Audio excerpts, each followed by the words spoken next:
નમસ્કાર મિત્રો, સ્વાગત છે તમારું મારી YouTube ચેનલ ગુરુજી ઓનલાઈનમાં। જો મિત્રો ચેનલ પર તમે નવા હોય તો ચેનલને સબસ્ક્રાઇબ કરો, લાઈક કરો અને તમારા મિત્રો સાથે શેર કરો, જેથી આવનાર એજ્યુકેશનને લગતા તમામ વિડીયો તમને સમયસર જોવા મળી રહે। ચાલો મિત્રો, આજે એક એજ્યુકેશનના નવા વિડીયો સાથે એક નવા ટોપિક સાથે મળીએ। નમસ્કાર વિદ્યાર્થી મિત્રો, આજે આપણે ધોરણ 6 સામાજિક વિજ્ઞાનની એકમ કસોટી જોઈ રહ્યા છીએ, જેની અંદર પ્રકરણ 5, 6, 7, 11, 12 અને 16 પૂછાયા છે। તો પ્રથમ પ્રશ્નની શરૂઆત કરીએ આપણે કે નીચે આપેલા વિકલ્પોમાંથી યોગ્ય વિકલ્પ પસંદ કરી ઉત્તર લખો, કોઈ પણ 5। પ્રથમ પ્રશ્ન જોઈએ મિત્રો, ભારતમાં કયા મહાત્મા થઈ ગયા જેઓ શાંતિ અને અહિંસાના પૂજારી હતા? તો અહીંયા જવાબ આવશે મિત્રો મોહનદાસ ગાંધી। ત્યારબાદ બીજો પ્રશ્ન જોઈએ, નીચેનામાંથી કઈ બાબત જૈન ધર્મને લાગુ પડતી નથી? તો જવાબ આવશે સી, ત્રિપિટક। ત્રીજો પ્રશ્ન, ₹200ની ચલણી નોટ પર બૌદ્ધ ધર્મ સાથે જોડાયેલા કયા સ્થાપત્યને સ્થાન મળ્યું છે? તો જવાબ આવશે સાંચીનો સ્તૂપ। ત્યારબાદ ચોથો પ્રશ્ન જોઈએ, ગુજરાતમાં કયું પ્રખ્યાત જૈન તીર્થ આવેલું છે? તો જવાબ આવશે ડી, પાલીતાણા। ત્યારબાદ છઠ્ઠો પ્રશ્ન જોઈએ, કપિલવસ્તુ નામનું રાજ્ય ક્યાં આવેલું હતું? તો જવાબ આવશે એ, હિમાલય પ્રદેશમાં।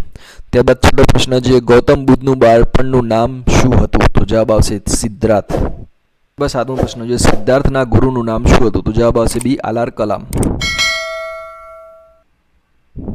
ત્યારબાદ આઠમા નંબરનો પ્રશ્ન જોઈએ, બુદ્ધના પ્રથમ ઉપદેશને શું કહેવામાં આવે છે? તો જવાબ આવશે એ, ધર્મચક્ર પ્રવર્તન। ત્યારબાદ નવમો પ્રશ્ન છે, ગૌતમ બુદ્ધે કયા વૃક્ષની નીચે બેસીને સત્ય અને જ્ઞાન પ્રાપ્તિ માટે સાધના કરી હતી? તો જવાબ આવશે એ, પીપળો। ત્યારબાદ 10મો પ્રશ્ન, બુદ્ધનો અર્થ શું થાય છે? તો જવાબ આવશે બી, જ્ઞાની। ત્યારબાદ 11મો પ્રશ્ન, જૈન ધર્મના છેલ્લા તીર્થક કોણ હતા? તો જવાબ આવશે સી, મહાવીર। ત્યારબાદ 12મો પ્રશ્ન જોઈએ, મહાવીર સ્વામી કેટલા વ્રતો આપ્યા હતા? તો જવાબ આવશે સી, 5। ત્યારબાદ 13મો પ્રશ્ન જોઈએ, ધર્માની પુત્રીનું નામ શું હતું? તો જવાબ આવશે બી, પ્રિયદર્શિની। 14મો પ્રશ્ન જોઈએ, મહાવીર સ્વામીએ કઈ નદી કિનારે કઠોર તપસ્યા કરી હતી? તો જવાબ આવશે ઋજુપાલિકા। 15મો પ્રશ્ન, મહાવીર સ્વામી પોતાના મન અને ઇન્દ્રિયો પર વિજય પ્રાપ્ત કર્યા બાદ શું કહેવાયા? તો જવાબ આવશે સી, જીન। ત્યારબાદ 16મો પ્રશ્ન, જૈન ધર્મને જાણવાના મહત્વપૂર્ણ ગ્રંથો ક્યાં છે? તો જવાબ આવશે એ, આગમ ગ્રંથો। 17મો પ્રશ્ન જોઈએ, મહાવીર સ્વામી કયા સ્થળે નિર્વાણ પામ્યા હતા? તો જવાબ આવશે ડી, પાવાપુરી। 18મો પ્રશ્ન જોઈએ, નીચેનામાંથી કઈ બાબત મહાવીર સ્વામી સાથે જોડાયેલ છે? તો જવાબ આવશે એ, સારથી છન્ન અને 18મો પ્રશ્ન, નીચેનામાંથી કઈ બાબત મહાવીર સ્વામી સાથે જોડાયેલ છે? તો જવાબ આવશે સી, કુંડગ્રામ અને પાવાપુરી। 19મો પ્રશ્ન જોઈએ, મહાવીર સ્વામીએ લોકોને પોતાના ઉપદેશ કઈ ભાષામાં આપ્યો? જવાબ આવશે બી, પ્રાકૃત અને અર્ધમાગધી। 20મો પ્રશ્ન જોઈએ, વર્ધમાનના મોટા ભાઈનું નામ શું હતું? તો જવાબ આવશે નંદીવર્ધન, સી। ત્યારબાદ પ્રશ્ન નંબર 2 જોઈએ મિત્રો, નીચેના પ્રશ્નોના એક વાક્યમાં જવાબ આપો। તો પ્રથમ પ્રશ્ન, જૂનાગઢમાં આવેલા અશોકના શિલાલેખમાં કયા 3 રાજવીઓના લેખ છે? જૂનાગઢમાં આવેલા અશોકના શિલાલેખમાં એક લેખ રાજા મહાક્ષત્રપ રુદ્રદામાનો છે, બીજો લેખ રાજા ચંદ્રગુપ્તના રાષ્ટ્રીય પુષ્યગુપ્ત અને ત્રીજો લેખ અશોકના રાષ્ટ્રીય યવન રાજાનો છે। પ્રશ્ન નંબર 2, ગુજરાતમાં આવેલા સમ્રાટ અશોકના શિલાલેખની મુલાકાત લેવી હોય તો કયા જિલ્લામાં જશો? તો જવાબ આવશે જૂનાગઢ।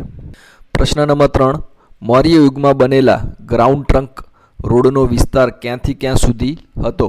તો પ્રશ્ન નંબર 3નો જવાબ જોઈએ, તો મૌર્ય યુગમાં બનેલા ગ્રાન્ડ ટ્રંક રોડ પ્રશ્ન નંબર 3 જોઈએ, મૌર્ય યુગમાં બનેલા ગ્રાન્ડ ટ્રંક રોડનો વિસ્તાર તામ્રલિપ્તિથી તક્ષશિલા સુધી જતો હતો અને તક્ષશિલાથી મધ્ય એશિયા સુધી જતો હતો।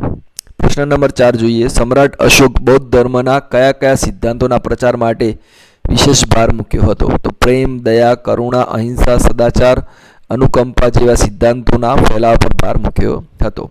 પ્રશ્ન નંબર 5 જોઈએ,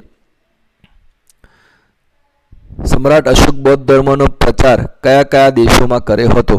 તો જવાબ આવશે સમ્રાટ અશોકે Brahmadesh Myanmar, Ceylon Sri Lanka, Syria, Egypt, Macedonia વગેરે દેશોમાં બૌદ્ધ ધર્મનો પ્રચાર કર્યો હતો। પ્રશ્ન નંબર 6 જોઈએ. કયા રાજવીને શિકાર તેમજ વિક્રમાદિત્ય તરીકે ઓળખવામાં આવે છે? જવાબ આવશે ચંદ્રગુપ્ત બીજાને શિકારી તેમજ વિક્રમાદિત્ય તરીકે ઓળખવામાં આવે છે. ચંદ્રગુપ્તના યુગ કયા શાસકનો સિક્કામાં વીણા વગાડવા દર્શાવવામાં આવ્યા છે? તો ચંદ્રગુપ્તના સમુદ્રગુપ્ત શાસકને સિક્કામાં વીણા વગાડતા દર્શાવવામાં આવ્યા છે. પ્રશ્ન નંબર 8 જોઈએ.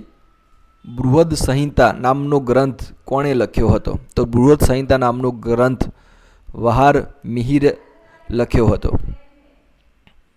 છઠ્ઠો પ્રશ્ન. કુમારગુપ્ત પછી કયા શાસકે મગધની રાજગાદી સંભાળી હતી? તો કુમારગુપ્ત પછી સ્કંદગુપ્ત શાસકે મગધની રાજગાદી સંભાળી હતી. 10મો પ્રશ્ન. એશિયા ખંડનો સૌથી જૂનો અને લાંબો રોડ કયો છે? તો એશિયા ખંડનો સૌથી જૂનો અને લાંબો રોડ ગ્રાન્ડ ટ્રંક રોડ છે. 11મો પ્રશ્ન. અશોકે બૌદ્ધ ધર્મના પ્રચાર માટે પુત્ર અને પુત્રીને ક્યાં મોકલ્યા હતા? તો અશોકે પુત્ર મહેન્દ્ર અને પુત્રી સંઘમિત્રાને બૌદ્ધ ધર્મના પ્રચાર માટે સિલોન એટલે કે શ્રીલંકા મોકલ્યા હતા. પ્રશ્ન નંબર 12 જોઈએ. ચંદ્રગુપ્ત મૌર્યએ ગ્રીક રાજા સેલ્યુકસને હરાવી કયા પ્રદેશો જીત્યા હતા? તો ચંદ્રગુપ્ત ગ્રીક રાજાએ સેલ્યુક્સ નિકેતરને હરાવીને 4 પ્રદેશો કાબુલ, કંદહાર, હેરાત અને બલુચિસ્તાન જીત્યા હતા. 13મો પ્રશ્ન. કયા શાસકના સમયમાં ગુપ્ત યુગ સુવર્ણ યુગ તરીકે ઓળખાયો? તો સમુદ્રગુપ્તના સમયમાં ગુપ્ત યુગ સુવર્ણ યુગ તરીકે ઓળખાયો. 14મો પ્રશ્ન. હર્ષવર્ધનના શાસન સમયે વલ્લભીમાં કોનું રાજ્ય હતું? હર્ષવર્ધનના શાસન સમયે વલ્લભીમાં મૈત્રક વંશનું રાજ્ય હતું. 15મો પ્રશ્ન. બૌદ્ધ ધર્મના કયા 2 પંથ ગુપ્ત યુગ દરમિયાન વિકસ્યા? તો બૌદ્ધ ધર્મના હિનયાન અને મહાયાન પંથ ગુપ્ત યુગ દરમિયાન વિકસ્યા. 16મો પ્રશ્ન. મૌર્ય વંશની જાણકારી મેળવવાના સ્ત્રોત કયા છે? તો મૌર્ય વંશની જાણકારી મેળવવાના સ્ત્રોત કૌટિલ્યકૃત અર્થશાસ્ત્ર, મેક્સ્થેનિસનો ગ્રંથ ઇન્ડિકા, દીપવંશ અને મહાવંશ જેવા બૌદ્ધ ગ્રંથો, ખિખાદત્તનું મુદ્રા રાક્ષસ નાટક અને મૌર્ય સમ્રાટે કોતરાવેલ શિલાલેખો, સ્તંભાલેખો, સ્તૂપો અને વિહારો વગેરે. મૌર્ય યુગના ન્યાય ખાતાના વડાને કયા નામથી ઓળખતા? મૌર્ય યુગના ન્યાય ખાતાના વડાને નામથી પ્રદેશત્રી તરીકે ઓળખતા. 18મો પ્રશ્ન. નાલંદા વિદ્યાપીઠના નિભાવ માટે 100 ગામ ભેટ કયા સમ્રાટે આપેલા?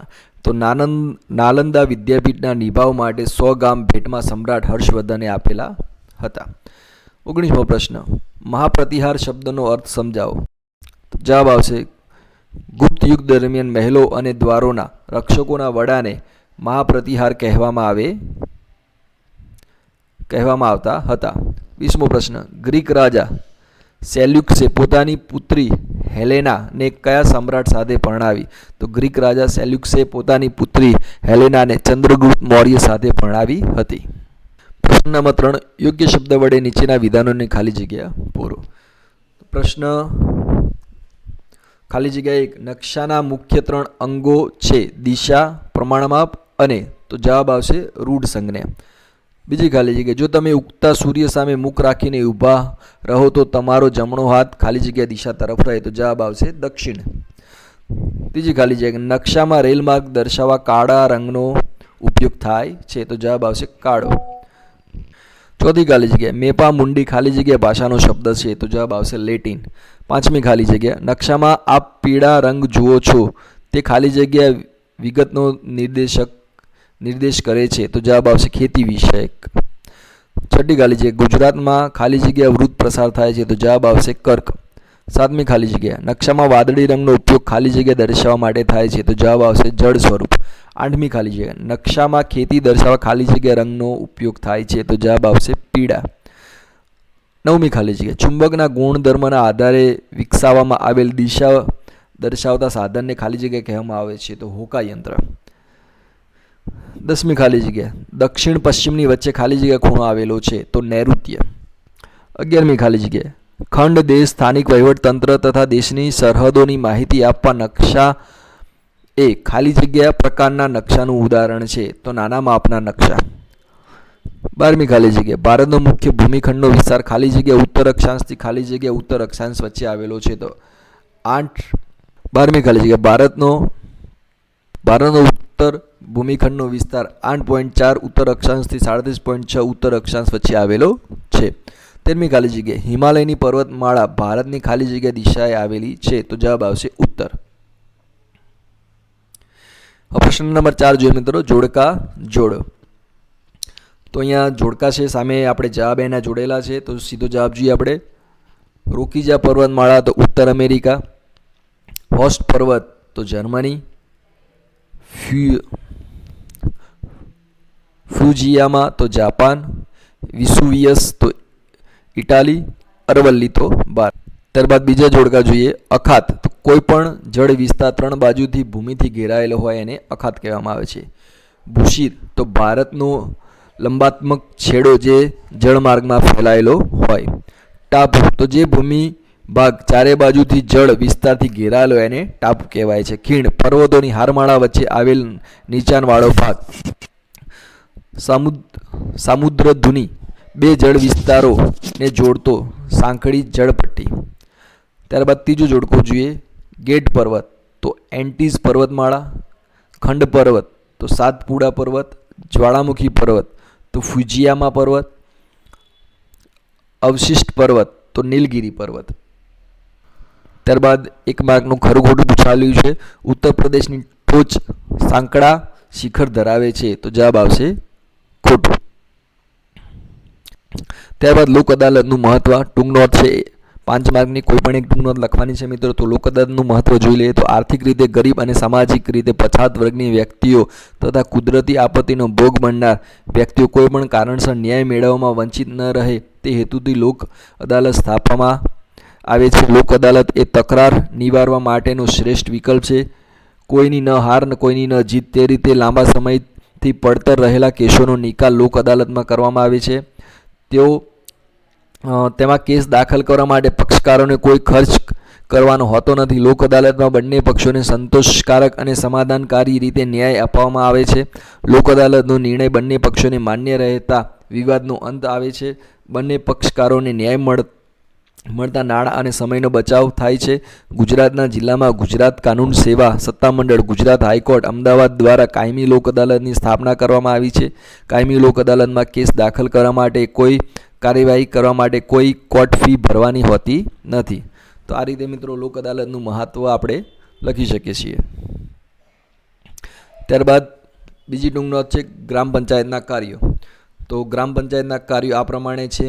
ગામના દરેક ઘરને નંબર આપવા, ઘર વપરાશ અને પીવાના પાણીની વ્યવસ્થા કરવી, ગામના જાહેર રસ્તાઓ બનાવવા, ગામના રસ્તાઓની સફાઈ કરાવી તેમજ ગંદા પાણીના નિકાલની વ્યવસ્થા કરવી, જાહેર મિલકતોની જાળવણી કરવી, ગામમાં આરોગ્ય વિષયક સગવડો ઊભી કરવી તેમજ તેની જાળવણી કરવી, ગામમાં દીવાબત્તી લાઇટની વ્યવસ્થા કરવી, ગામમાં પ્રાથમિક શિક્ષણની સુવિધા ઊભી કરવી તેમજ એ શિક્ષણ માટે જનજાગૃતિ અને ફેલાવો કરવો, ગામના વિકાસનું આયોજન કરવું, ગામના ખેતરના પાકની સંભાળ રાખવી તેમજ ગૌચરની જાળવણી કરવી, જમીન દફતરની જાળવણી કરવી, જન્મ મરણનું રજિસ્ટર રાખવું અને તેમાં નોંધ કરવી.